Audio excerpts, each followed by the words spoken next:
औरत का मकाम, इस्लाम ने उसको क्या मकाम दिया, उसको किस बुलंदी पे फाइज किया है, उसको जानने के लिए ज़रूरी है कि दुनिया में दीगर मज़ाहिब और अक़वाम ने औरतों को किस जगह पे रखा है।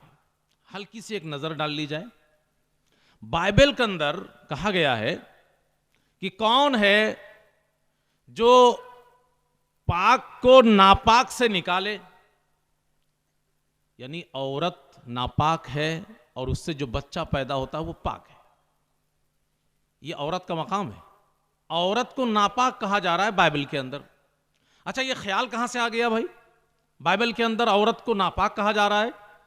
दरअसल ईसाइयों के यहां यह तसव्वुर है कि हजरत आदम अलैहिस्सलाम को हव्वा ने बहकाया।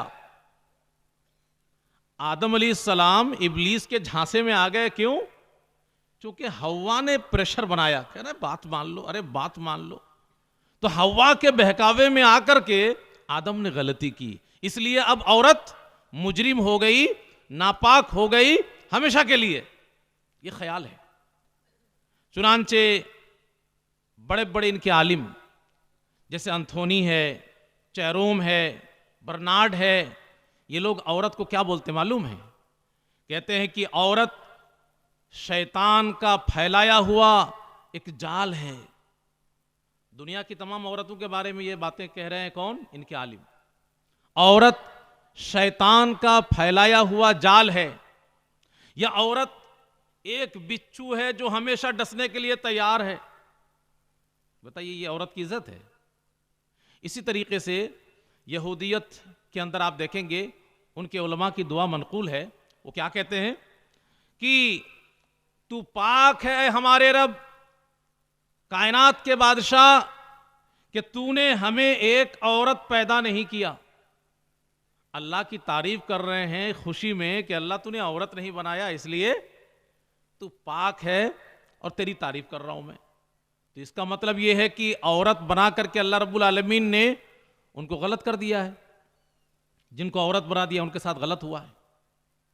आप बुद्ध मत के अंदर आप देखें, बुद्ध मत की तालीमात में यह चीज मौजूद है कि परफेक्ट मैन बनने के लिए, मुकम्मल इंसान बनने के लिए औरत से दूरी जरूरी है। अगर आप औरत के साथ रहेंगे, उसके करीब रहेंगे, बीवी अपनाएंगे, आप परफेक्ट मैन नहीं बन सकते, मुकम्मल इंसान नहीं बन सकते। चुनांचे देखिए, गौतम बुद्ध ने जब निर्वाण का रास्ता इख्तियार किया तो उनकी कई बीवियां थी, सबको छोड़ दिया उन्होंने, क्योंकि निर्वाण का रास्ता उस वक्त तक मुमकिन नहीं है उसको पूरा करना, उसमें कामयाब होना, जब तक औरतों के दरमियान रहें। लिहाजा औरतों को उन्होंने छोड़ दिया। हमें हिंदुस्तान में रहते हैं, हिंदू मत की तालीम पे आप एक निगाह डालें, उसके सिलसिले में आपको ये चीज मिलेगी कि ढोल, गंवार, शूद, पशु, नारी सकल ताड़ना के अधिकारी। यानी ये कहा गया है कि ढोल जिसको बजाते हैं, गंवार जाहिल किस्म के लोग, पशु जानवर, और नारी औरत, ये सारी की सारी चीजें डंडे के मोहताज हैं। इनको डंडे की जरूरत है, बगैर डंडे के इससे काम होने वाला नहीं है। आप ईरानी समाज का मुताला करें, रूसी समाज का मुताला करें, तो पता क्या चलेगा कि औरत को वो लोग एक प्रॉपर्टी समझते हैं, एक चीज समझते हैं। उसको खरीदिए, बेचिए, इस्तेमाल कीजिए, चलेगा। ये सोच है ईरानी समाज और रूसी समाज। और अरब समाज का मुताला करेंगे तो कुरान में आपको पता चलेगा कि अरब में औरत को किस निगाह से देखा जाता था या उसको किस जगह में रखा गया था। चुनांचे कुरान कहता है, व इदा बुश्शिरा अहदुहुम बिल उन्सा ज़ल्ला वजहुहु मुस्वद्दा व हुवा कज़ीब। जब अरब के लोगों को बेटी की बशारत दी जाती कि घर में बेटी पैदा हुई, तो उसका चेहरा काला पड़ जाता इस खबर को सुनते ही, और वो अंदर ही अंदर घुटने लगता। यतवारा मिनल कौम मिन सूइ मा बुश्शिरा बिह। उसको जो बेटी की खबर मिली है उस पे इतना शाक गुजरी है ये खबर कि वो लोगों से छुपा छुपा फिरता है। मिन सूइ मा बुश्शिरा बिह, कि कितनी खराब और मनहूस खबर मुझे मिली है, लोगों का सामना कैसे करूंगा, ये सोच। और मन ही मन में सोचता है कि अयुमसिकुहु अला हुनिन अम यदुस्सुहु फित तुराब, के जिल्लत और रुसवाई बर्दाश्त करके इस बेटी को मैं पालूं पोसूं या फिर मिट्टी में गाड़ दूं जिंदा। अम यदुस्सुहु फित तुराब, जिंदा ही बेटी को मिट्टी में गाड़ दूं, ये मन ही मन में सोच रहा है। बल्कि सिर्फ सोचा ही नहीं, बाज अरब के लोगों ने इसको अमली जामा पहना दिया और अपनी बच्चियों को जिंदा जमीन में गाड़ दिया। कुरान ने उसका ऐलान करते हुए कहा व इदल मऊदतु सुइलत, जिंदा गाड़ी हुई बच्चियों से पूछा जाएगा बिअय्यि ज़ंबिन क़ुतिलत, तुम्हें किस गुनाह की वजह से मार डाला गया। तो ये औरत का मामला अरब समाज के अंदर। आगे आप देखें, मां का रिश्ता एक मुकद्दस रिश्ता है कि नहीं भाई? मोहतरम मुकद्दस पाकीज़ा रिश्ता है ना मां का। दुनिया में इससे भी ज्यादा कोई पाकीज़ा रिश्ता हो सकता है?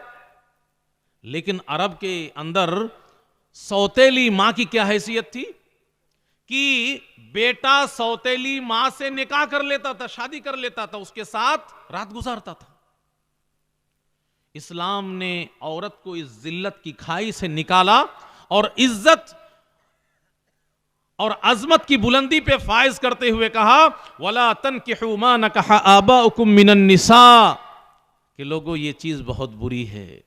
तुम्हारे बाप के साथ जिसने जिंदगी बसर की है, तुम्हारे बाप के साथ जिंदगी गुजारने वाली औरत जो तुम्हारी मां है, एक पाकीज़ा रिश्ता है तुम्हारा उसके साथ, तुम उसके साथ निकाह कैसे कर सकते हो? नहीं, जिनसे तुम्हारे बापू ने निकाह कर लिया उससे तुम निकाह नहीं करोगे।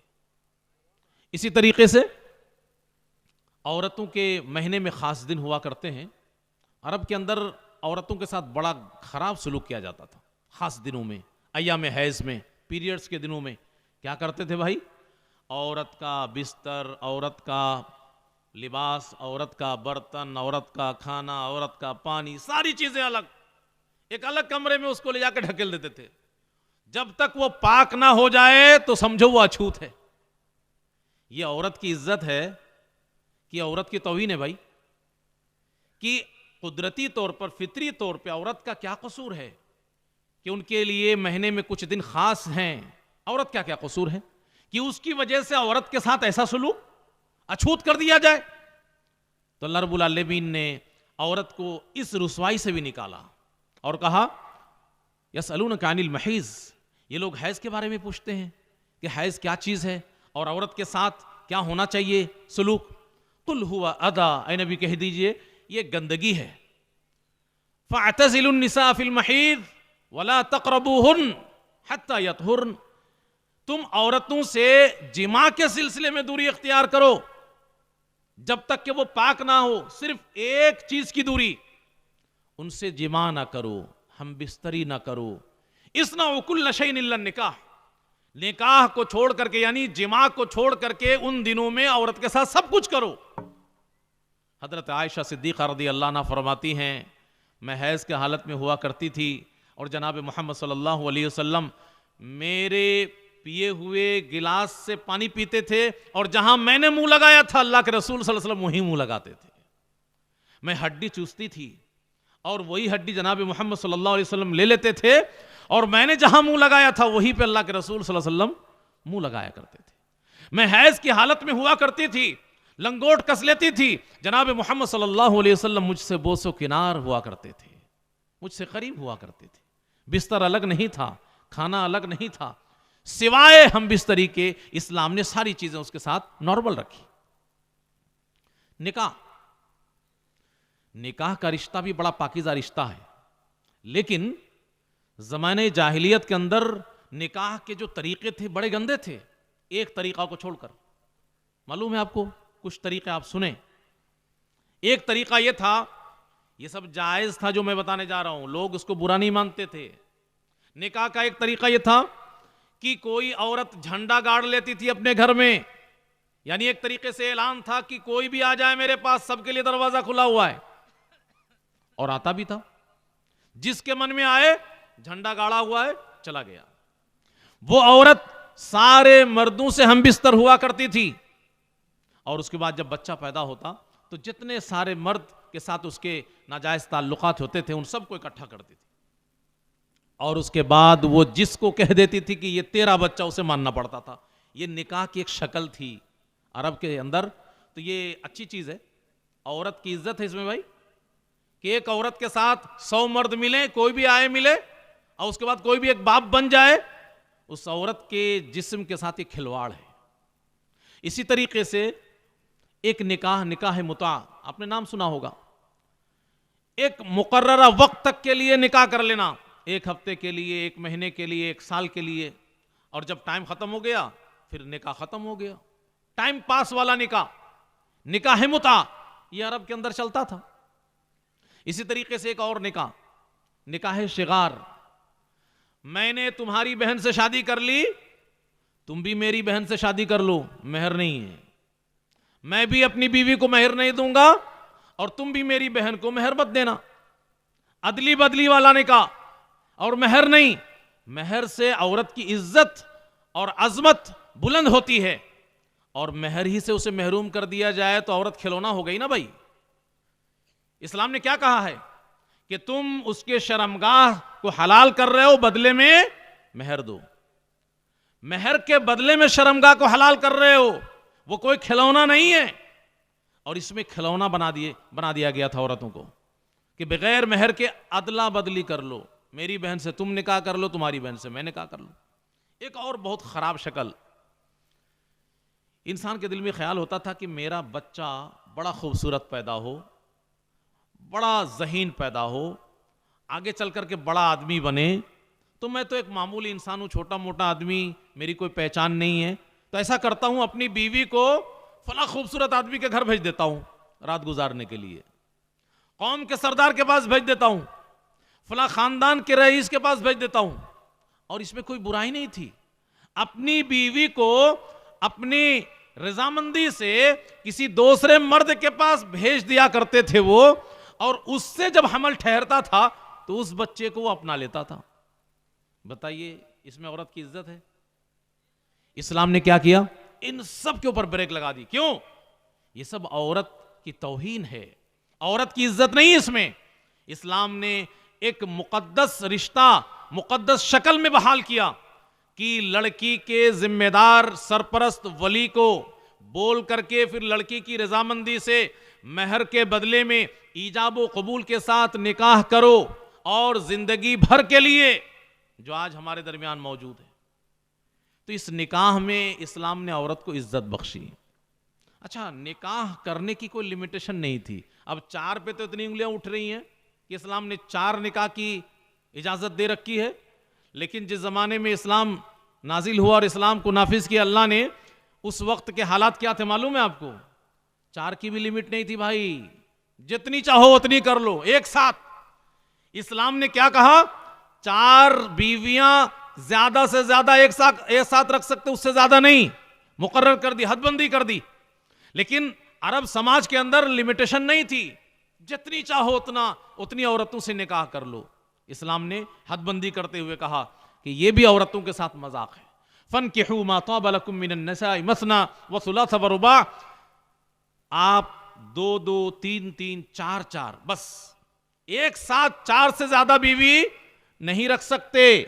और उसमें भी इस्लाम ने अदल व इंसाफ की शर्त लागू कर दी कि यह नहीं कि एक से ज्यादा बीवी रखो तो किसी के साथ खूब अच्छी तरह जिंदगी गुजारो और किसी को किनारे ढकेल दो, नहीं, इंसाफ करो। अगर इंसाफ ना कर सको तो एक से ज्यादा की भी गुंजाइश नहीं है। जी, इस बात को भी अब याद रखें। बहुत सारे लोग एक से ज्यादा निकाह की बात तो करते हैं, लेकिन अदल व इंसाफ की शर्त को भूल जाते हैं। उनको ऐसा लगता है कि इस्लाम ने यूं ही आजादी दी है। नहीं, फ़इल्लम तादिलू फ़वाहिदतन, अगर आप अदल व इंसाफ नहीं कर सकते तो सिर्फ एक बीवी ही आपको रखने की इजाजत शरीयत ने दी है। ये इस्लाम की तालीम है। तो इस्लाम ने औरत को इज्जत बख्शी है। ये आपको अरब समाज की एक तस्वीर हम दिखा रहे थे कि अरब के अंदर किस तरीके से औरतों के साथ सलूक रवा रखा गया था और इस्लाम ने किस तरीके से उसको हदबंदी में ला करके खड़ा किया। तो इसमें औरत को इज्जत मिली कि औरत की तौहीन हुई? भाई, आप लोगों को क्या समझ में आया? इस्लाम ने जो बातें बताई हैं इस ताल्लुक से कि अरब में ऐसा होता था, ऐसा होता था, और इस्लाम ने मना कर दिया, तो इस्लाम ने औरत को इज्जत बख्शी कि औरतों के साथ जुल्म किया? आप लोगों को समझ में आया? औरतों को इज्जत मिली कि औरतों के साथ जुल्म हुआ? इज्जत मिली भाई। आगे आप इज्जत देखिए औरत की। लोग कहते हैं, प्रोपेगेंडा करते हैं कि इस्लाम या मुसलमान औरतों को दबा के रखता है और उसकी हक तलफी करता है, लेकिन आप गौर करें तो पता चलेगा कि ऐसा नहीं है। सबसे पहले हम मजहब के हक पे आते हैं कि मजहबी हक में मर्द और औरत बराबर हैं कि इसमें हक तलफी हुई है। तो आप मुताला करेंगे तो पता चलेगा कि इसमें मर्द औरत में कोई भेदभाव इस्लाम ने नहीं किया है। मजहबी हक में, आमाले सालेहा को अंजाम देने के सिलसिले में, जन्नत में दाखिला के सिलसिले में और जहन्नम से नजात के सिलसिले में मर्द और औरत दोनों को इस्लाम ने बराबर का हक दिया है। कोई हक में कमी बेशी नहीं की गई है। फस्तजाब लहुम रब्बुहुम अन्नी ला उदीउ अमल आमिलिन मिनकुम मिन ज़करिन औ उन्सा। अल्लाह ने ऐलान कर दिया कि मुसलमान मर्द हो या मुसलमान औरत, दोनों की कोई भी नेकी अल्लाह जाये नहीं करेगा। मर्द का भी नहीं करेगा और औरत का भी नहीं करेगा। इसी तरीके से आप देखें, मन अमिला सालिहम मिन ज़करिन औ उन्सा व हुवा मुमिन फलनुहयिन्नहु हयातन तय्यिबा, कि कोई मुसलमान मर्द या कोई मुसलमान औरत अगर कोई नेक काम करे तो दुनिया में हम अच्छी जिंदगी देंगे। दोनों को देंगे, दोनों को देंगे। मर्द को भी अच्छी जिंदगी देंगे, औरत को भी अच्छी जिंदगी देंगे। कोई भेदभाव नहीं है। जन्नत में दाखिला की बात आई तो यही कहा गया, मन आमिला सालिहम मिन ज़करिन औ उन्सा फउलाइका यदखुलूनल जन्नह। मोमिन मर्द या मोमिन औरत अगर नेक काम करे तो दोनों में कोई भेदभाव नहीं है, कोई कमी बेशी नहीं है, जन्नत में दोनों दाखिल होंगे। बराबरी की इस्लाम बात करता है, कोई इसमें भेदभाव नहीं है और कमी बेशी नहीं है। इसी तरीके से औरत के सिलसिले में इस्लाम ने मजहबी हक को बयान करते हुए कहा कि लिर्रिजाल नसीबुम मिम्मा इक्तसबू वलिन्निसाई नसीबुम मिम्मा इक्तसब, कि मुसलमान मर्दों के लिए भी जो कुछ भी वो मेहनत करेगा उसका पूरा हक मिलेगा और मुसलमान औरतों को भी जो कुछ भी वो मेहनत करेंगी उसका पूरा हक मिलेगा। नेकियों में कोई कमी बेशी नहीं है। बल्कि औरतों के दिल में एक बात आई सहाबा किराम रिज़वानुल्लाह अलैहिम अजमईन के ज़माने में कि जहां देखो कुरान में अल्लाह रब्बुल आलमीन ने मर्दों का जिक्र किया है, या अय्युहल्लज़ीना आमनू या मोमिनून, इस तरीके के अल्फाज कुरान में अल्लाह ने इस्तेमाल किया तो हर जगह मर्द का जिक्र है। ये उलमा बैठे हुए हैं, वो जानते हैं कि ये तगलीब का कायदा यहाँ पे है और मर्द में औरतें शामिल हैं। मर्द को हुक्म दिया गया लेकिन उसमें औरतें भी शामिल हैं। लेकिन सहाबियात के दिल में थोड़ी सी तकलीफ हो रही थी कि अल्लाह हम लोगों का नाम लेकर के हम लोगों को नहीं कह रहा है। तो अल्लाह रब्बुल आलमीन ने उनका दिल रखने के लिए, सिर्फ उनके दिल की तसल्ली की खातिर कुरान करीम में एक लंबी आयत उतार दी और मर्दों के साथ उनका भी जिक्र किया। कैसे सिफात में, इन्नल मुस्लिमीन वल मुस्लिमात, मुसलमान मर्द और मुसलमान औरतें, वल मुमिनीन वल मुमिनात, मोमिन मर्द और मोमिन औरतें, वल कानितीन वल कानितात, इबादत गुजार मर्द और इबादत गुजार औरतें, वस्सादिकीन वस्सादिकात, सच बोलने वाले मर्द और सच बोलने वाली औरतें, वस्साबिरीन वस्साबिरात, सब्र करने वाली औरत और सब्र करने वाले मर्द और सब्र करने वाली औरतें, वल खाशिईन वल खाशियात, अल्लाह से डरने वाले मर्द और अल्लाह से डरने वाली औरतें, वल मुतसद्दिकीन वल मुतसद्दिकात, सदका करने वाले मर्द और सदका करने वाली औरतें, वस्साइमीन वस्साइमात, रोज़ा रखने वाले मर्द और रोज़ा रखने वाली औरतें, वल हाफिजीन वल हाफिजात, हिफाजत करने याद करने वाली मर्द और याद करने वाली औरतें, वज़्ज़ाकिरीन अल्लाह कसीरन वज़्ज़ाकिरात, अल्लाह को याद करने वाले मर्द और अल्लाह को याद करने वाली औरतें। इन सब का एक दूसरे के साथ अल्लाह रब्बुल आलमीन ने तज़किरा किया और आखिर में क्या कहा, यही बात मजहबी हक की बात आ रही, अअद्दल्लाहु लहुम मग़फ़िरा व अजरन अज़ीमा। मर्द हो या औरत, ये जितने सिफात दोनों के गिनाए गए हैं, इन सब के लिए जिनके अंदर ये सिफात होंगी, मर्द के अंदर हूं औरत के अंदर हूं, अअद्दल्लाहु लहुम मग़फ़िरा, इन सब के लिए अल्लाह रब्बुल आलमीन ने बख्शिश का वादा किया है। वह अजरन अज़ीमा, और इनके लिए अजर अजीम का अल्लाह ने वादा किया है और उनके लिए मगफिरत और अजर अजीम को तैयार किया है। तो इस्लाम ने मजहबी हक औरत को पूरा का पूरा दिया है। आगे आइए जरा सा, कानूनी हक कि सारा कानून इस्लाम का सिर्फ औरतों के लिए है कि मर्द के लिए भी? कानून में भी दोनों बराबर। सिर्फ दो मिसाल आपके सामने रखता हूं। अज़्ज़ानियतु वज़्ज़ानी फजलिदू कुल्ल वाहिदिन मिनहुमा मिअत जल्दा। जिना करने वाली औरत हो या जिना करने वाला मर्द हो, दोनों को 100 कोड़े लगाओ। कोई भेदभाव नहीं है कि मर्द को कम कोड़े लगाओ, औरत को ज्यादा लगाओ, बराबर सजा है। वस्सारिक़ु वस्सारिक़तु फ़क़्तउ ऐदियहुमा। चोरी करने वाला मर्द हो, चोरी करने वाली औरत हो, दोनों का हाथ काट डालो। कोई कमी बेशी नहीं है। कानून में आप आएंगे तो दोनों को बराबर का हक आपको दिखाई देगा कि दोनों को बराबर का हक है। अच्छा, सियासी हक, सियासत के सिलसिले में एक हदबंदी तो है, लेकिन राय और मशवरा देने का हक इस्लाम ने इसमें भी मर्द औरत दोनों को एक यकसा देखा है और पाबंदी नहीं लगाई है कि कोई अच्छा मशवरा हो तो सिर्फ मर्द ही देगा। सियासत के मामले में औरत राय और मशवरा भी नहीं दे सकती, ऐसा नहीं है। हां, औरत हुक्मरान नहीं बन सकती, आगे इसकी बात आएगी। औरत हुक्मरान नहीं बन सकती, यह दायरा अलग है, लेकिन मशवरा देना, सियासत में हिस्सा लेना, मशवरे के एतबार से दोनों बराबर हैं। हजरत उमर फारूक रजी अल्लाह अन्हु, उन्होंने सोचा कि महर की रकम के ऊपर पाबंदी लगा देते हैं। लोग बहुत महर दे रहे हैं, महंगी महंगी महर, तो उससे पाबंदी लगाते हैं, हदबंदी मुकर्रर कर देते हैं कि इससे ज्यादा कोई महर नहीं देगा। एक बूढ़ी खातून आती हैं और कहती हैं कि अल्लाह कुरान में कहता है वह आते तुम इहदाहुन्ना किंतारा, कि तुम औरतों को उहुद पहाड़ के बराबर सोना दे दो, उहुद पहाड़ के बराबर सोना दे दो महर में। अल्लाह ने उहुद पहाड़ के बराबर सोने की बात कुरान में कही है, ये उमर कौन होता है उसमें पाबंदी लगाने वाला? एक बूढ़ी खातून एतराज कर रही है।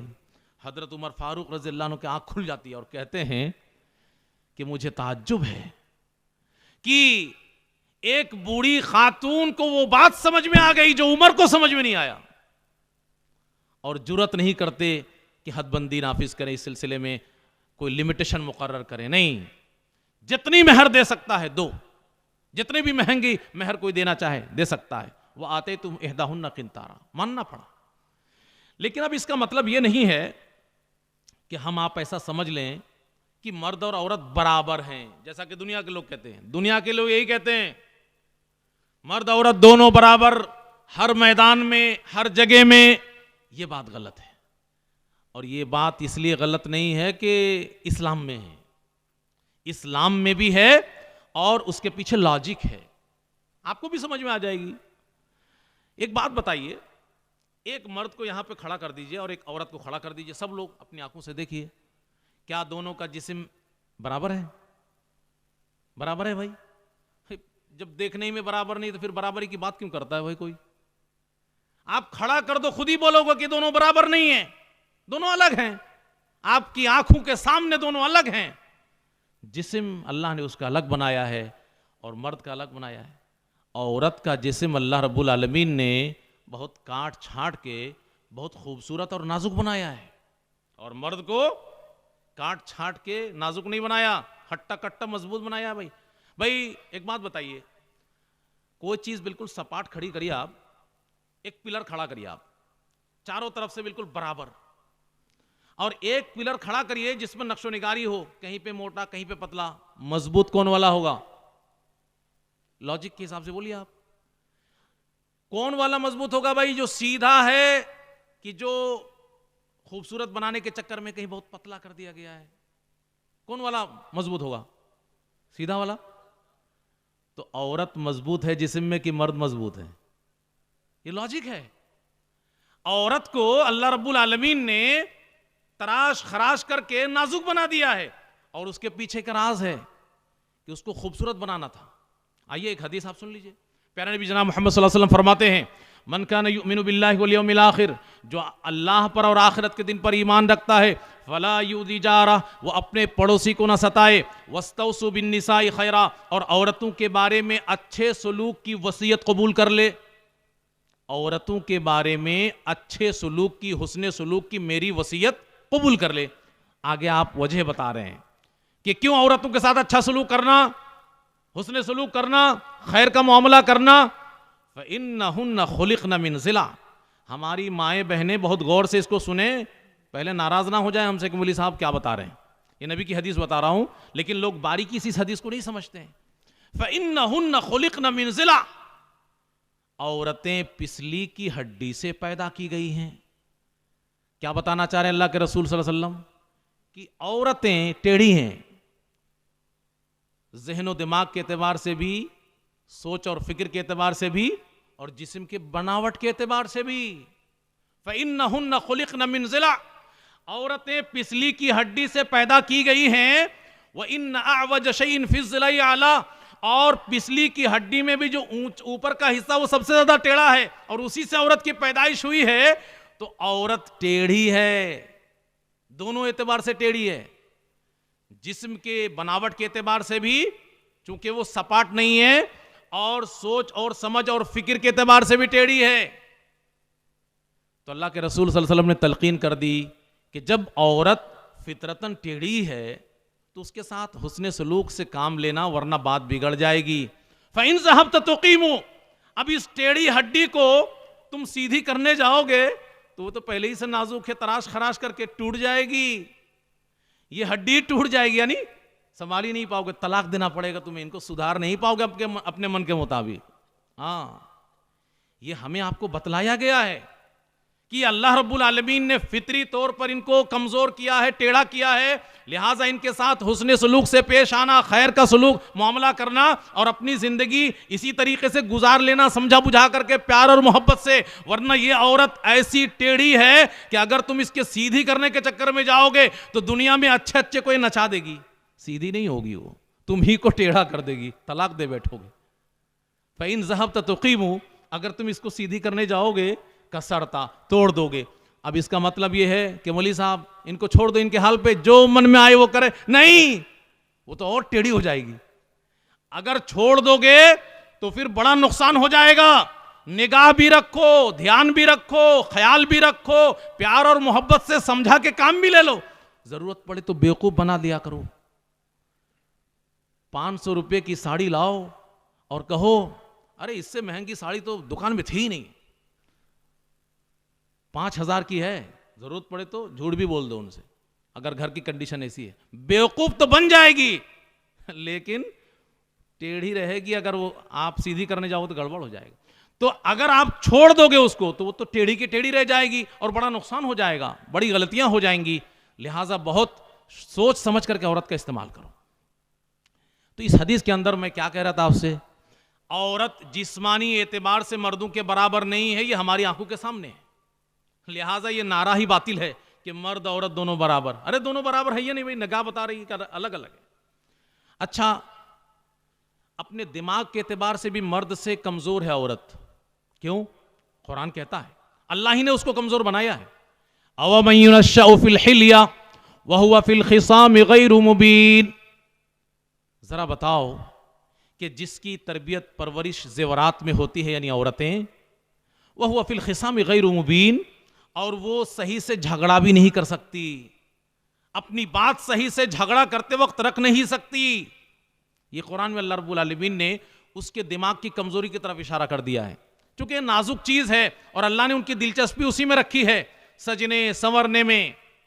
इसलिए फिक्र के एतबार से बहुत मजबूत नहीं है, जहन दिमाग के एतबार से जो तुम्हारे मुकाबिल हो। मर्द को अल्लाह रब्बुल आलमीन ने ज्यादा मजबूत किया, औरत को कमजोर किया है। इसीलिए अल्लाह कहता है वह हुआ फिल खिसाम गैर मुबीन, कि झगड़े के सिलसिले में औरत अपनी बात सही से रख नहीं पाएगी आपके सामने। बात कहीं की थी और कहीं की चली जाएगी। वो आप किसी बात पे नाराज थे और 50 बात खोल करके रख देगी सामने, आप पागल हो जाएंगे। कौन वाली आप समझाएं। और जो लोग भी शादीशुदा हैं, मैं भी शादीशुदा हूं, मेरे पास भी एक बीवी है, तो वो समझ सकते हैं इस चीज को। तो इसलिए अब अक्लमंद आदमी क्या करेगा, झगड़े की तरफ तो कभी मत जाओ।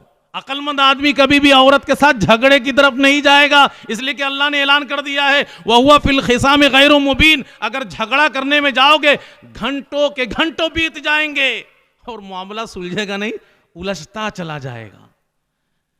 ये अल्लाह ने ऐलान कर दिया है। अच्छा, एक दलील तो ये हुई, एक और दलील बड़ी मजबूत दलील है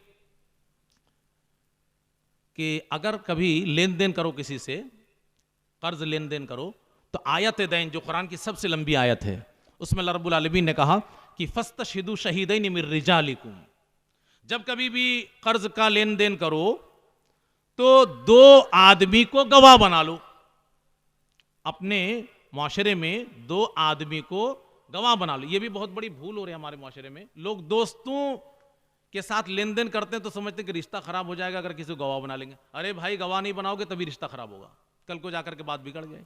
तो इस्लाम ने क्या कहा, फस्तशहिदू शहीदैन मिन रिजालिकुम, 2 आदमी को गवाह बना लो।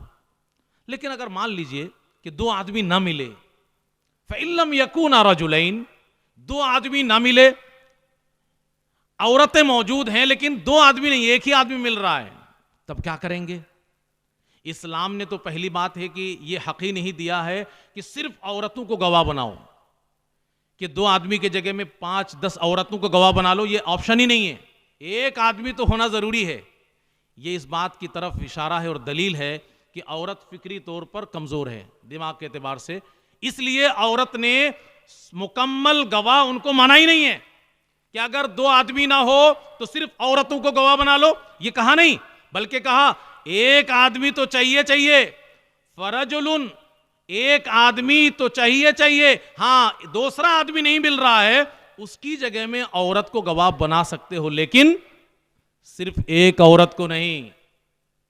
फरजुलुम वम्रातान, एक मर्द के मुकाबले में 2 औरत को ले आओ, यानी एक मर्द और 2 औरतें। अब 3 लोग गवाह होंगे, 2 आदमी ना हो तो अब 3 लोग गवाह होंगे, एक मर्द और 2 औरतें। क्यों ऐसा किया भाई? बात वही आ गई, कुरान ने कह दिया कि अगर उनमें से एक भूल जाएगी तो दूसरा याद दिला देगी। इसका मतलब क्या है कि मर्द के ऊपर यह खतरा नहीं है, मर्द के ऊपर यह खतरा नहीं है। ज़हन और दिमाग के एतबार से अल्लाह ने मर्द को मजबूत बनाया है, इसी वजह से एक औरत को अल्लाह ने गवाह नहीं बनाया, बल्कि एक मर्द की जगह में 2 औरत को गवाह बनाया कि एक भूल जाए तो दूसरी औरत इस्लाह कर दे कि नहीं, बात ऐसी हुई थी, इतने रुपए का मामला था। तो जिस्मानी एतबार से और फिक्री एतबार से औरत बराबर नहीं है, और ये लॉजिक के एतबार से और ये ऐन फितरत के मुताबिक है, क्योंकि हम आप इसका तजुर्बा करके भी देख सकते हैं। आप कोई आदमी ये ना कहे कि फला औरत तो बहुत टैलेंटेड है, बहुत ज़हीन और फतीन। शाज़ है, कोई औरत बहुत ज़हीन फतीन होती हैं, लेकिन दुनिया के सारे मर्द के मुकाबले में सारी औरतों को रखेंगे तो रिजल्ट ऐसी आएगा जो इस्लाम ने दिया है। अच्छा, आगे दायरा कार के एतबार से दोनों को इस्लाम ने अलग अलग बांट दिया है मैदान, इसमें दोनों बराबर नहीं है। और इसके पीछे भी शरीयत का क्या मकसूद है, वो भी औरत की इज्जत मकसूद है, उसको मकाम और मर्तबा बुलंद करना उनका मकसूद है, ना कि उसके साथ जुल्म करना मकसूद है। इस्लाम ने क्या कहा, फ़इदा क़ुदियतिस्सलाह फ़ंतशिरू फ़िल अर्ज़, मर्दो तुम्हारा दायरा कार बाहर है, जमीन में फैल जाओ, तुम घर के अंदर बैठे मत रहना। हम लोग भी तो कहते हैं भाई, कोई अगर मर्द घर ही में बैठा रहता है तो कहते हैं भाई चूड़ी पहन के बैठा है, इसका मतलब घर में बैठना ये औरतों का काम। हम लोग कहते हैं हमारे माहौल और मुआशरे में, लेकिन कबूल नहीं करते। हम लोग कहें तो ठीक, और अल्लाह कहता है तो सही नहीं है। यही सही है कि मर्दों के जिम्मे अल्लाह रब्बुल आलमीन ने बाहर का पूरा मैदान रखा, फंतशिरू फिल अर्ज़। बताइए, इबादत का वक्त है, इबादत आपने कर लिया, उसके बाद भी आप मस्जिद में टिके मत रहिए। आपके ऊपर जिम्मेदारियां हैं, आपको जिम्मेदारी को निभाना पड़ेगा, इसलिए आपको जमीन में फैलना पड़ेगा। फंतशिरू फिल अर्ज़ वब्तगू मिन फज़लिल्लाह, ये मर्द का दायरा कार है। बाहर निकलो और इंतजाम करो, माल दौलत, अल्लाह का रिज़्क़ तलाश करो। और औरत को अल्लाह ने क्या कहा, वक़र्न फ़ी बुयूतिकुन, औरतें तुम लोग अपने घरों के अंदर ठहरी रहो, घर से बाहर मत निकलो। औरतों को घरों में ठहरने के लिए कहा है, वक़र्न फ़ी बुयूतिकुन। अब एक नुक्ते की तरफ हम लोग दिमाग लगा लेते हैं कि भाई अभी हम आएंगे उस पर कि औरतों को इस्लाम ने घर में रहने के लिए क्यों कहा है, उसके पीछे औरत की इज्जत है कि औरत की तौहीन है। अभी असल जो बात कहनी है वो ये कि इस दुनिया में हमारे और आपके आने का मकसद क्या है भाई? हम दुनिया में आए हैं, इसके पीछे मकसद क्या है? अल्लाह की इबादत कर रहे हैं, काहे के लिए कर रहे हैं? टारगेट क्या है? क्या चाहिए हम लोगों को? मालूम है भाई आप लोगों को? इस दुनिया की जिंदगी में नमाज पढ़ के, रोजा रख के, तमाम इबादत करके हमें क्या चाहिए? किसी को नहीं मालूम है? जन्नत। माशाअल्लाह आप लोगों को मालूम है। मर्द को सिर्फ चाहिए कि औरत को भी चाहिए? दोनों को चाहिए। अच्छा चलिए भाई, अब मर्द को अल्लाह रब्बुल आलमीन ने कहा कि जमीन में फैल जाओ, घूमो फिरो, सब कुछ करो तुम, और औरतों से कह दिया कि तुम घरों में रहो। औरत घर में रह करके जन्नत जा सकती है कि नहीं? एक सवाल है। औरत सिर्फ घर ही में रहे, घर से ना निकले बिल्कुल, तो इस दुनिया की जिंदगी का जो मकसद है उसमें वो कामयाब हो पाएगी कि नहीं हो पाएगी? जन्नत हासिल कर पाएगी कि नहीं कर पाएगी? डाउट है आप लोगों को? अरे डाउट होना ही नहीं चाहिए भाई। जब अल्लाह ने घर में रहने के लिए कहते फिर डाउट खत्म हो जाना चाहिए। मुसलमान हैं, और अल्लाह ने उसको खुले लफ्जों में खत्म करके बता दिया, इदा सल्लतिल मरअतु खम्सहा, जब औरत 5 वक्त की नमाज पढ़ ले, तो 5 वक्त की नमाज पढ़ने के लिए बाहर आना जरूरी है औरत के लिए? बाहर आ सकती है, उनके दिल के जज्बे का एहतराम करते हुए अल्लाह ने उन्हें हक दिया है कि उन्हें मत रोको अगर वो मस्जिद आना चाहती हैं, लेकिन घर ही में उनकी नमाज अफजल है, और घर के सबसे जो अंदर का कोना है उसमें नमाज सबसे ज्यादा अफजल है औरत की। तो नमाज पढ़ ले, पहली बात। इदा सल्लतिल मरअतु खम्सहा, जब औरत 5 वक्त की नमाज पढ़ ले, वसामत शहरहा, और 1 महीना रमजान मुबारक का रोजा रख ले। रोजा रखने के लिए घर से बाहर निकलना पड़ेगा? घर ही में रोजा रख लेंगे ना भाई। खाना खाना है सुबह सादिक में, और शाम को इफ्तार करना है, बीच में इबादत करना है, नमाज के वक्त में नमाज पढ़ना है। बाहर निकलने की जरूरत तो नहीं है ना भाई। घर ही में रह करके रोजा रख लेगी औरत। वह हसनत फरजहा, अपने शर्मगाह की हिफाजत कर ले। शर्मगाह की हिफाजत औरत की घर में अच्छे तरीके से हो पाएगी कि बाहर? बाहर तो खतरा है। अच्छी तरह शर्मगाह की हिफाजत औरत की कहां होगी? घर में होगी। वह अतात ज़ौजहा, अपने शौहर की फरमाबरदारी कर ले। अब शौहर ताजदार वो घर में अपनी बीवी को हुक्म देंगे काम धाम करने के लिए, जो भी उनकी बातें होंगी, ज़रूरतें होंगी, कि वो बाहर मैदान में, खेत में कहीं काम कर रहे हैं, वहां बोलेंगे, वो अपने घर ही में बोलेंगे, वहीं पे उनको अपने शौहर की इताअत करनी है। उनका दायरा वही है और वहीं पे ये 4 काम करना है। अब अल्लाह के रसूल सल्लल्लाहु अलैहि वसल्लम ने क्या कहा कि जो औरत ऐसा कर ले, ये 4 काम कर ले, 5 वक्त की नमाज पढ़ ले, 1 महीने का रोजा रख ले, अपने शर्मगाह की हिफाजत कर ले, अपने शौहर की फरमाबरदारी कर ले, तो उससे कहा जाएगा उदखुली मिन अई अबवाबिल जन्नति शीती, जन्नत के जिस दरवाजे से तुम्हारा मन हो उससे तू दाखिल हो जा। अल्लाह अकबर, इतना बेहतरीन ऑप्शन। जन्नत मिलेगी नहीं, बल्कि उनको हक मिलेगा कि जो दरवाजा तुम्हें पसंद हो उसमें से जन्नत में जाओ।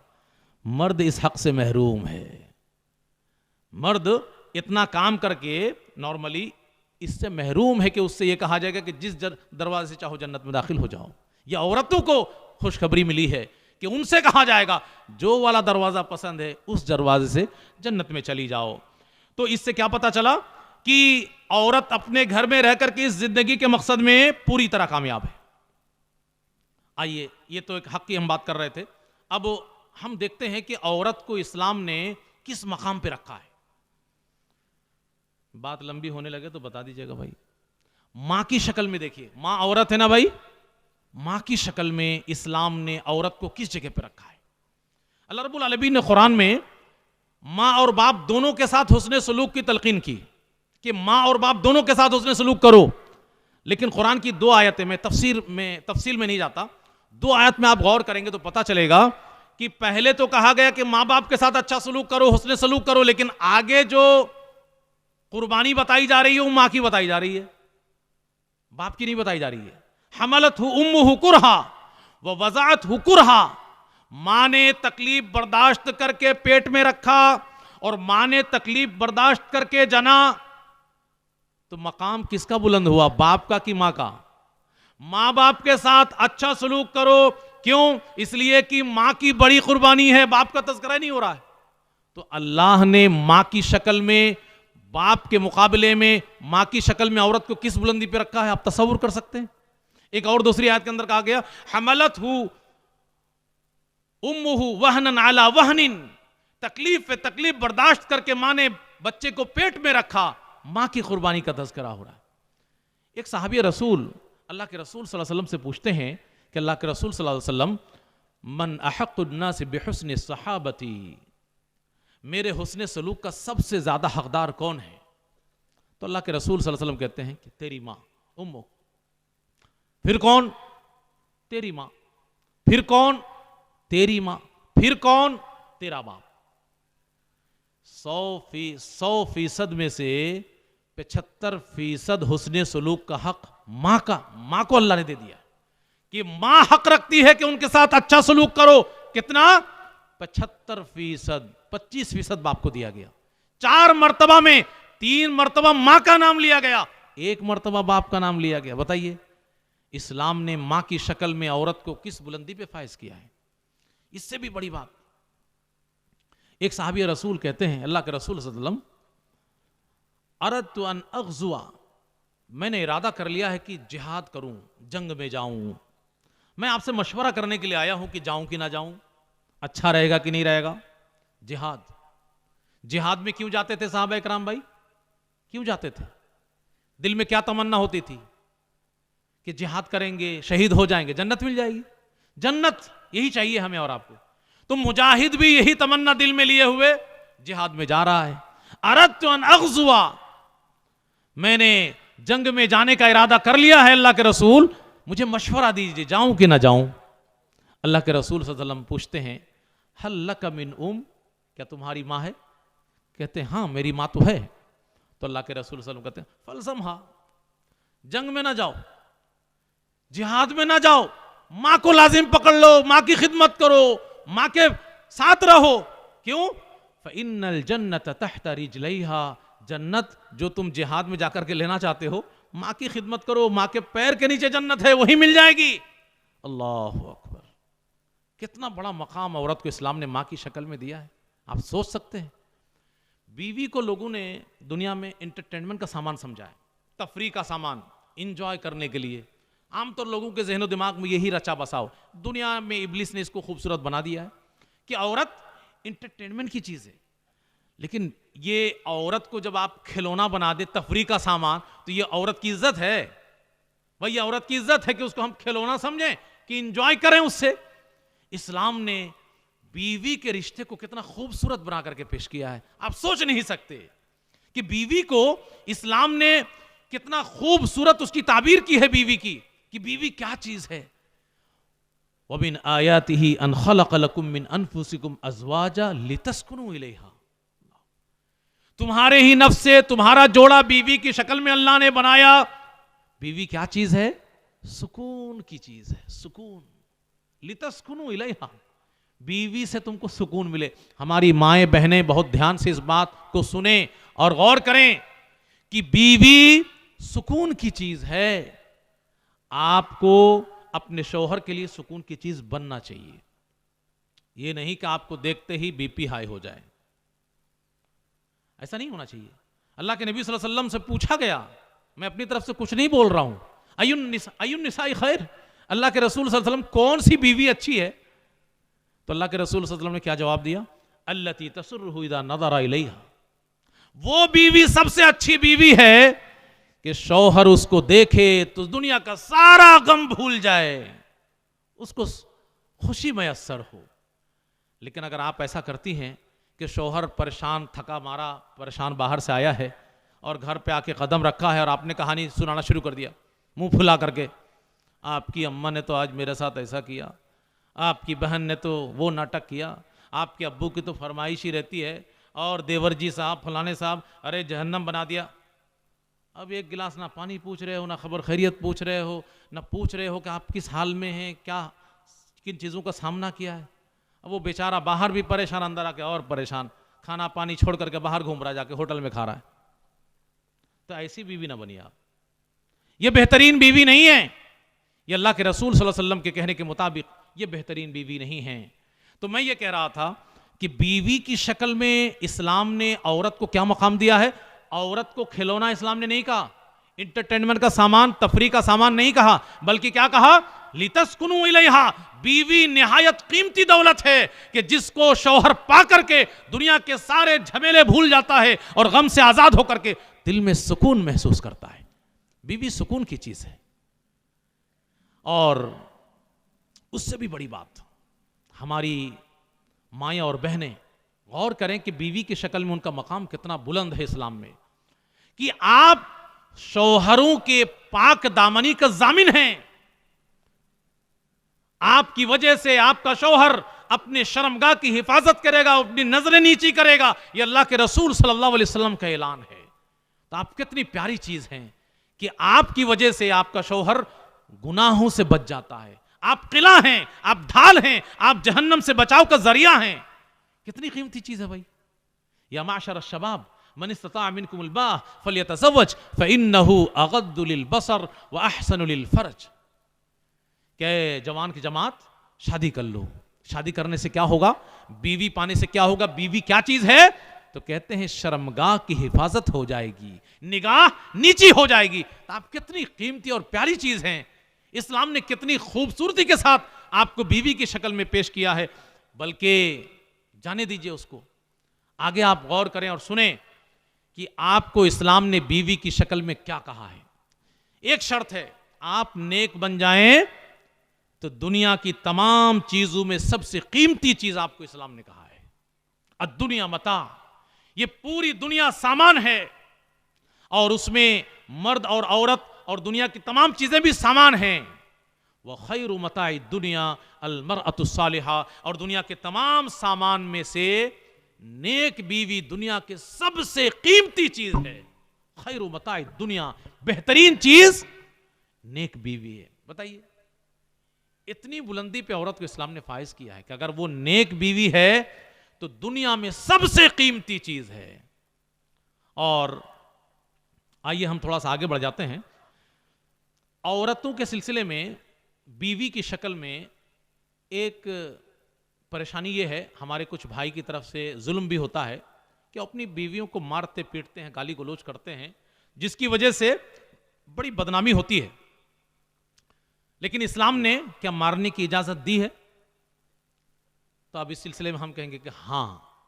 अब आइए उसको थोड़ा सा समझ लेते हैं कि अल्लाह के नबी सल्लल्लाहु अलैहि वसल्लम ने पहले क्या कहा कि ला तजरिबू इमा अल्लाह, अल्लाह की बंदियों को मत मारो। तो सहाबा कराम ने मारना छोड़ दिया, बिल्कुल मारना छोड़ दिया, नबी का हुक्म था। अब औरतें तो ज़हन दिमाग में कमजोर हैं ही, शेर बन गई अपने शौहरों के लिए। हजरत उमर फारूक रजी अल्लाह अन्हु नबी सल्लल्लाहु अलैहि वसल्लम की खिदमत में हाजिर हुए और कहने लगे, अल्लाह के रसूल सल्लल्लाहु अलैहि वसल्लम आपने पाबंदी लगा दी है, अब मत पूछिए। वो कहर ढा रखा है इन औरतों ने, ज़इरन निसा वाला अज़वाजिहिन, ये सब शेर बन गई हैं। मारना तो पड़ेगा अल्लाह के रसूल सल्लल्लाहु अलैहि वसल्लम, नहीं तो दिक्कत हो जाएगी। चूंकि जहनी तौर पर कमज़ोर हैं, अल्लाह रब्बुल आलमीन ने उनको सलाहियत कमज़ोर दी है, तो इसलिए कंट्रोल नहीं हो पा रहा, कहीं ना कहीं मार की ज़रूरत है। तो अल्लाह के रसूल सल्लल्लाहु अलैहि वसल्लम ने कहा कि अगर ऐसी बात है, नतीजा ऐसा ही दिख रहा है, तो ऐसा करो, चलो मारो। और जैसे ही इजाज़त मिली, सारे सहाबा ने सारी कसर पूरी कर ली, सब ने अपनी बीवियों के पीठ लाल कर दिए। औरतें आकर के अल्लाह के रसूल सल्लल्लाहु अलैहि वसल्लम के घर का घेराव कर लिया। अल्लाह के रसूल सल्लल्लाहु अलैहि वसल्लम, आज मेरे शौहर ने बहुत मारा है, अल्लाह के रसूल सल्लल्लाहु अलैहि वसल्लम, आज मेरे शौहर ने बहुत मारा है। ढेर सारी औरतों ने आकर के अल्लाह के रसूल सल्लल्लाहु अलैहि वसल्लम का घर को घेर लिया। अल्लाह के रसूल सल्लल्लाहु अलैहि वसल्लम ने उस मौके से क्या कहा? अब वही कह रहे कि मारने की इजाजत है, लेकिन ऐसा नहीं जैसा कि हम आप मारते हैं। सहाबा किराम ने अपनी बीवियों को मारा और बीवियों ने नबी से जाकर के शिकायत की, तो नबी ने उस वक्त ये नहीं कहा कि तुम बदाकल हो, तुम्हारा ज़हन दिमाग कमजोर है इसलिए मारना जरूरी है, बल्कि अल्लाह के रसूल सल्लल्लाहु अलैहि वसल्लम ने सहाबा से कहा कि मोहम्मद के घर का औरतों ने घेराव करके अपने शौहरों की शिकायत की कि लोगों ने बहुत मारा है।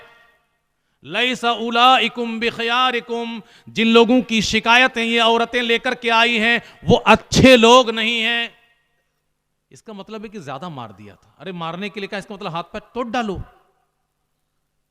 ला तदरिबिल वज्ह, चेहरे पे मत मारना, हल्की मार मारना जिसमें कुछ टूटे फूटे ना, कुछ जख्म ना हो जाए, और पहली बार ही में मत मार देना। बात अगर बिगड़े तो फिर उसके भी स्टेप्स हैं, आखिरी स्टेप है मारना। और ऐसा नहीं है कि मुस्लिम मुआशरे की सारी औरतें मार की मोहताज हैं, नहीं। फस्सालिहातु कानितातुन हाफिजातुन लिलगैबि बिमा हफिज़ल्लाह। अल्लाह रब्बुल आलमीन ने पहले क्या कहा कि आमतौर पर मुस्लिम मुआशरे की औरतें सब नेक हैं, इबादत गुजार हैं, हिफाजत करने वालियां हैं। हां, कुछ औरतें नाफरमान भी होंगी। वल्लाती तखाफूना नुशूज़हुन्ना, हाँ, जिन औरतों से नाफरमानी का खदशा हो, सबसे पहले क्या करना? फ़ैज़ूहुन्ना, प्यार से समझाना। सच्ची बात बता रहा हूं आपको मैं कि अगर मुसलमान मर्द सच्चे तरीके से इसको अपना ले, प्यार से समझाने को, नसीहत को, मारने की नौबत ही नहीं आएगी। औरतें इतनी प्यारी चीज हैं और शौहर के लिए वो इस कदर वफादार है कि आप सच्चे दिल से उनके साथ प्यार से बात करके तो देखिए, वो लट्टू हो जाएंगी 1 मिनट में आपके लिए। तो फ़ैज़ूहुन्ना, उनको अच्छी तरह का समझाओ। 99% केसेस ऐसे ही हल हो जाएंगे, आगे बढ़ने की जरूरत ही नहीं पड़ेगी। प्यार से, मोहब्बत से मोम बना लो उसको भाई।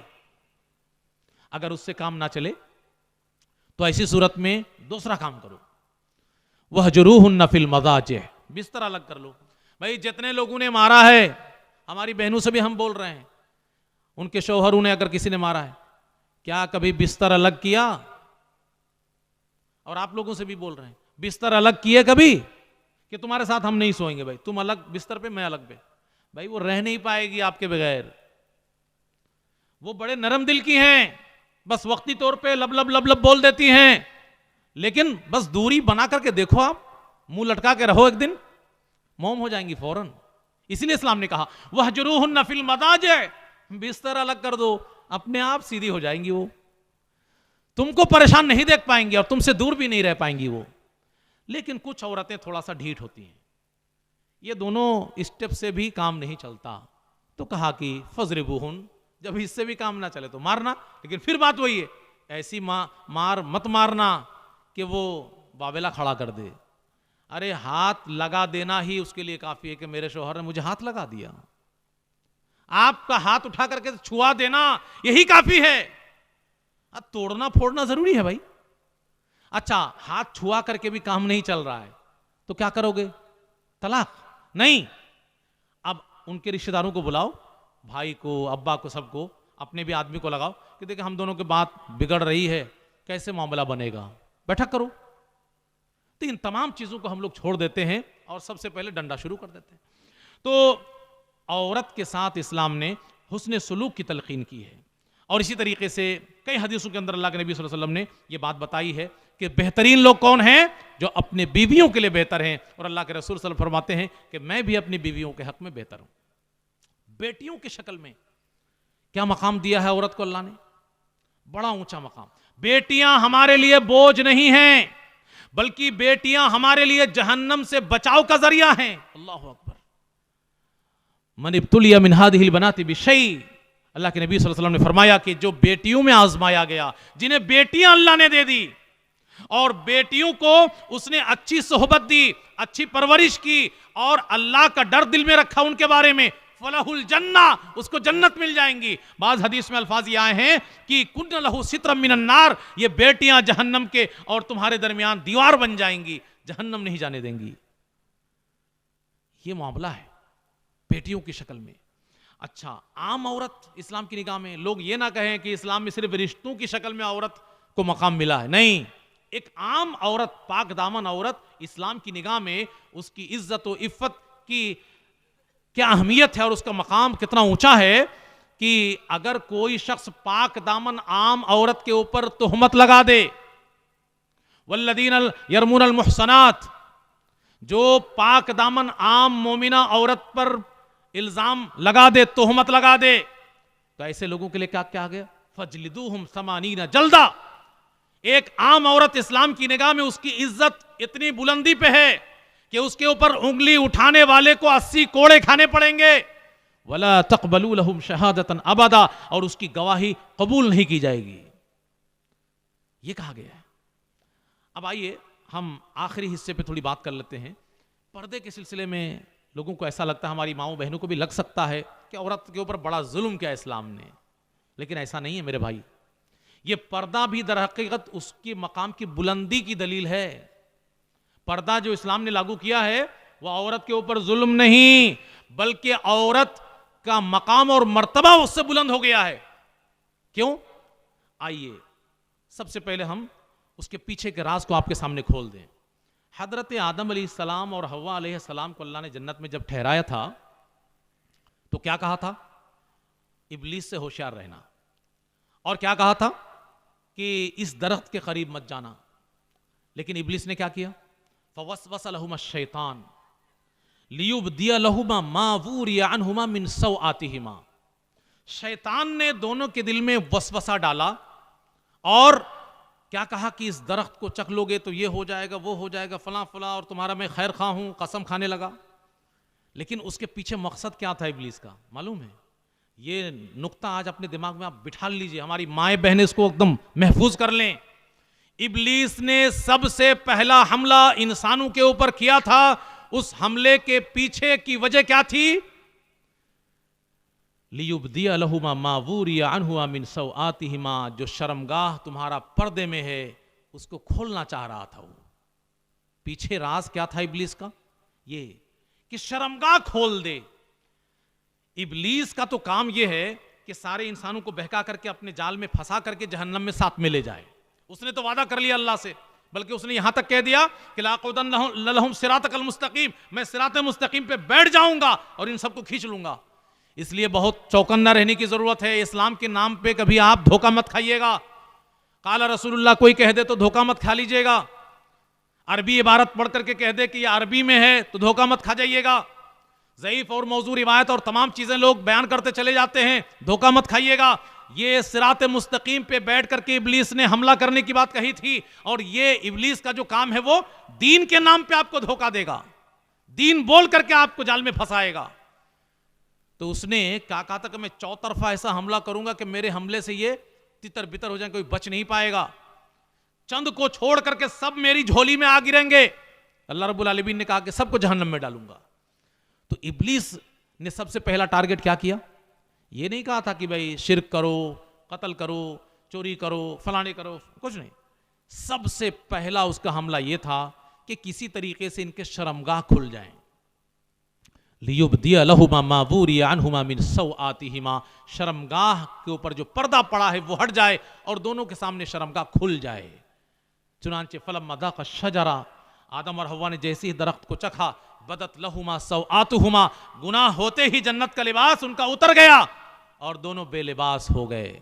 वतफ़िक़ा यख़सिफ़ान अलैहिमा मिन वरक़िल जन्ना, और जन्नत के दरख्त के पत्तियों से अपने शर्मगाहों को दोनों ढांपने लगे। इससे एक चीज और समझ में आती है कि फितरी तौर पर इंसान बाहया और बाशरम है।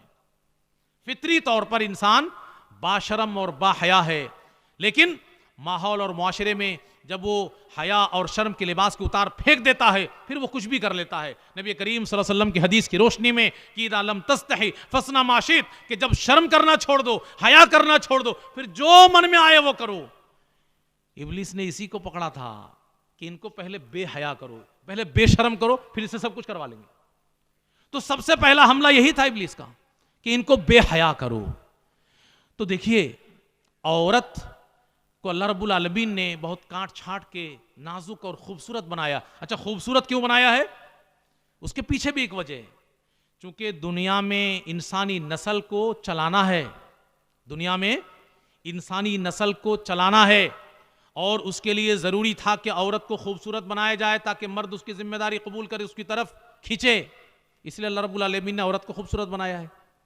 और अब पर्दा की जरूरत क्यों है?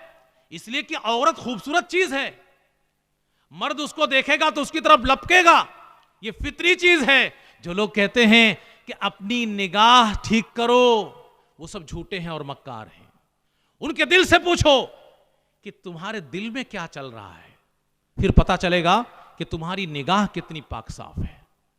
एक झूठी बात है, हम सब मर्द हैं, हम जानते हैं, हम ईमान वाले, अल्लाह से डरने वाले, अल्लाह पर ईमान रखने वाले, आखिरत के दिन पर ईमान रखने वाले, जन्नत और जहन्नम पर यकीन रखने वाले, लेकिन हम भी जब खूबसूरत बेपर्दा लड़कियों और औरतों को देखते हैं तो हमारी और आपकी निगाह भी मजबूर हो जाती है और दिल में कुछ होने लगता है।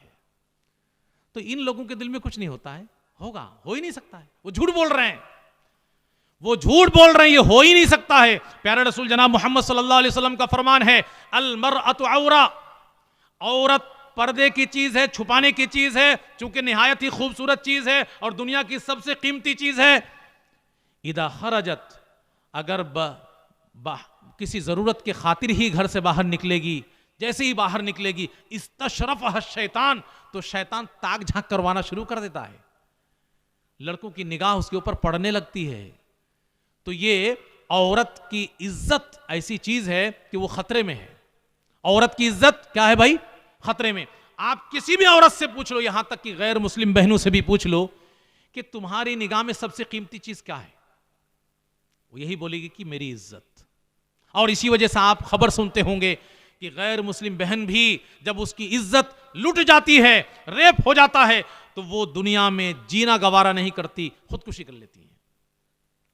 तो ये औरत की हिफाजत की खातिर इस्लाम ने उसको हक देते हुए कि उसके साथ कुछ गलत ना हो जाए, उसकी सबसे कीमती चीज लुट ना जाए, उसकी हिफाजत की खातिर इस्लाम ने औरत को पर्दे में रखा है और घर में रहने के लिए कहा। तो ये औरत के साथ जुल्म है कि औरत के मकाम की बुलंदी है? क्या समझ में आया भाई? अच्छा, ऐसा नहीं है कि सिर्फ इस्लाम ने कहा है कि औरत पर्दा करे, औरत ने हर उस रास्ते को बंद कर दिया है जिसकी वजह से एक औरत की इज्जत लुट सकती है। चुनांचे इस्लाम यह कहता है कि पहली बात तो ये कि औरत घर से ना निकले, अगर बहाजत और जरूरत के वक्त घर से निकले तो पर्दा करके निकले।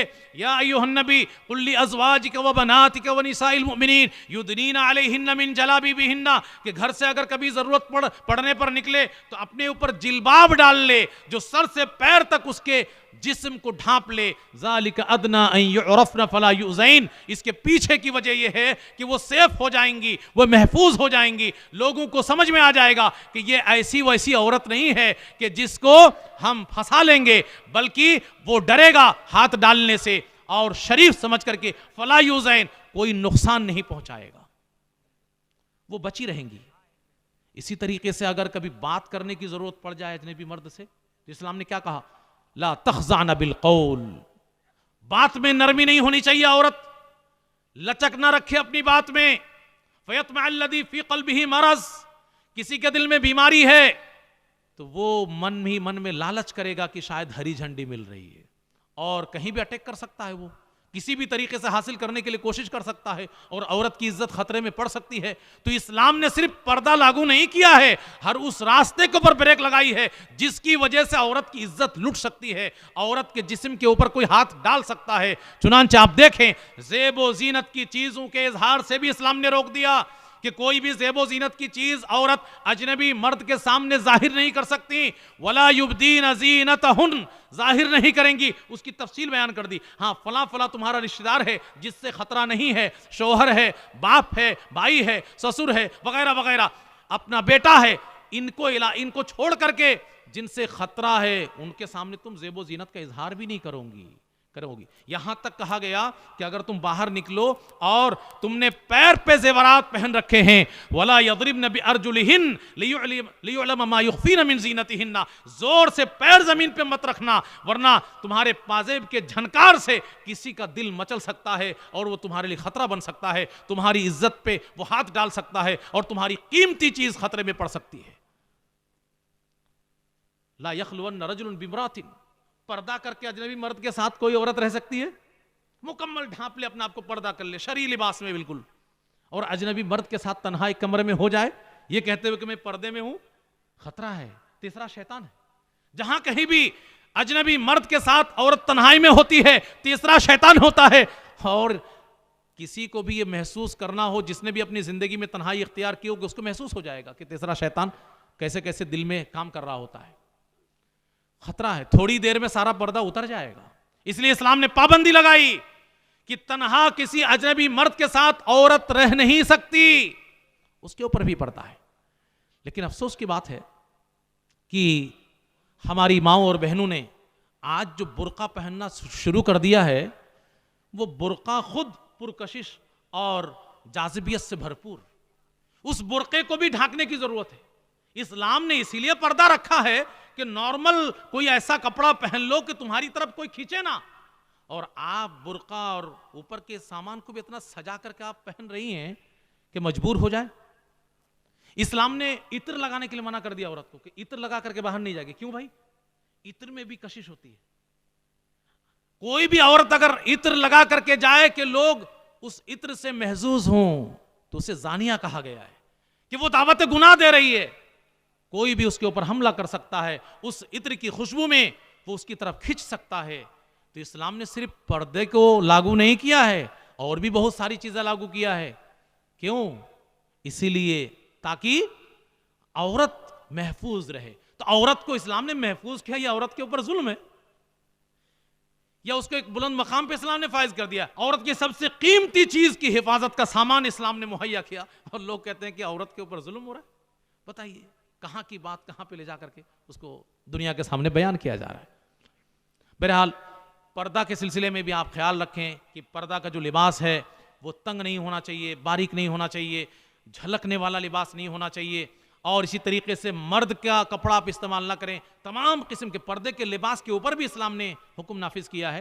तो इन तमाम चीज़ों का ख्याल रखना ज़रूरी है। तो औरत को इस्लाम ने जो मकाम और मर्तबा दे दिया है, ना दुनिया में आज तक किसी ने दिया और ना क़यामत तक दे सकता है। उसको औरत को उस मकाम पर रखने के लिए इस्लाम कबूल करना पड़ेगा। तो ये औरत की सेफ्टी है इस्लाम में, औरत की हिफाजत है, उसकी इज्जत और इस्मत की हिफाजत है। अल्लाह रब्बुल आलमीन से दुआ करें कि अल्लाह रब्बुल आलमीन तमाम मुसलमान भाई और बहनों को सबसे पहले इस्लाम ने औरत को जो मकाम दिया है, दलाइल की रोशनी में बारीकी को समझ करके उसको समझने फिर कबूल करने की तौफीक अता फरमाए।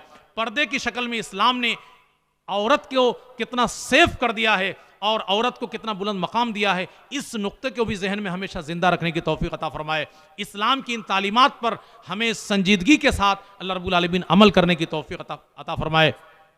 अल्लाह रब्बुल आलमीन हम सब के बैठने को कबूल फरमा ले और हम सब के टूटे फूटे अमाल को कबूल फरमा ले।